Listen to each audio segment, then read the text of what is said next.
So you see, all I'm trying to say is that the basic common sense about the nature of the world that is influencing most people in the United States today, the fully automatic model, is simply a myth. If you want to say that the idea of God the Father with his white beard on the golden throne is a myth, in the bad sense of the word myth, so is this other one. It's just as phony and has just as little to support it as being the true state of affairs. Why? And let's get this clear. If there is any such thing at all as intelligence and love and beauty, well, you found it in other people. In other words, it exists in us as human beings. And as I said, if it is there in us, it is symptomatic of the scheme of things. We are as symptomatic of the scheme of things as the apples are symptomatic of the apple tree or the rose of the rose bush.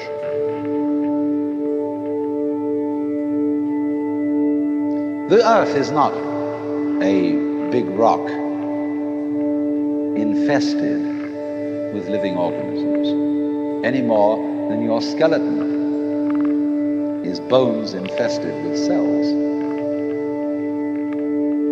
The earth is geological, yes, but this geological entity grows people. And our existence on the earth is a symptom of the solar system and its balances, as much as the solar system in turn is a symptom of our galaxy.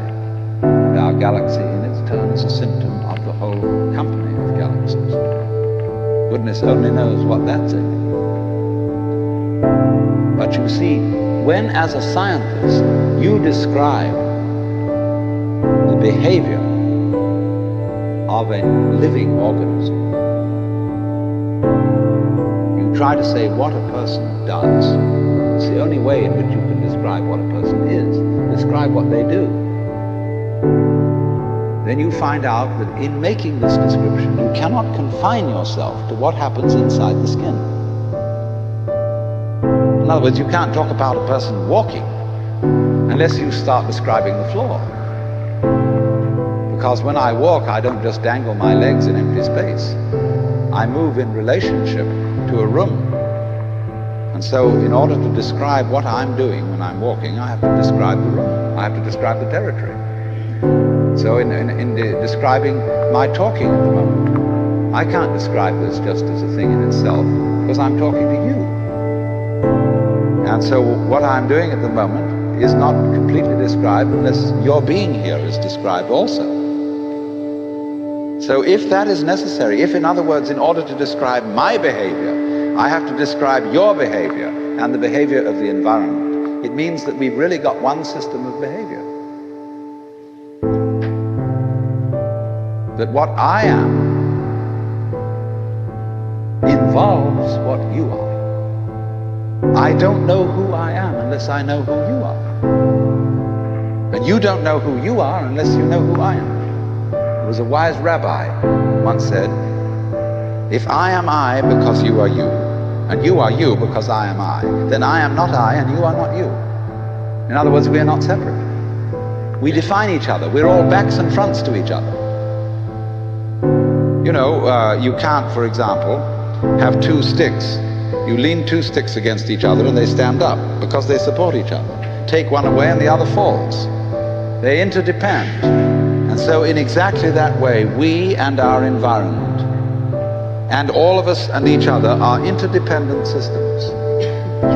We know who we are in terms of other people. We all lock together.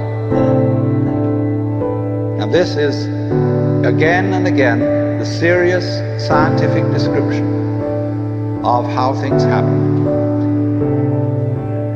And any good scientist knows, therefore, that what you call the external world is as much you as your own body. Your skin doesn't separate you from the world, it's a bridge through which the external world flows into you, and you flow into it. Just, for example, as a whirlpool in water, you could say, because you have a skin, you have a definite shape, you have a definite form, all right? Here is a flow of water, and it suddenly does a whirlpool, and then it goes on. The whirlpool is a definite form, but no water stays put in it. The whirlpool is something the stream is doing. And exactly the same way, the whole universe is doing each one of us. And I see you today, and I recognize you tomorrow, just as I would recognize a whirlpool in a stream.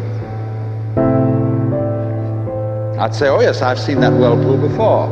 It's just near so-and-so's house on the edge of the river, and it's always there.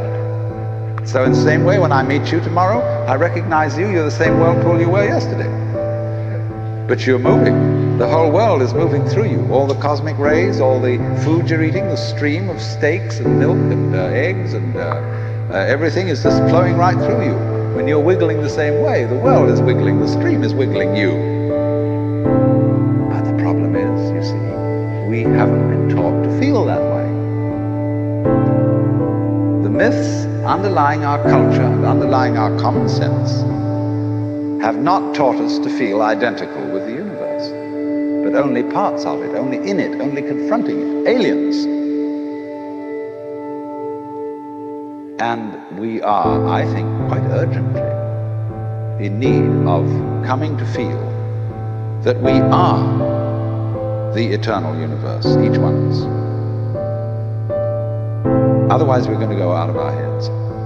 We're going to commit suicide, collectively, with courtesy of H-bombs. And, all right, supposing we do, well, that will be that, and there will be life making experiments on other galaxies. Maybe they'll find a better game.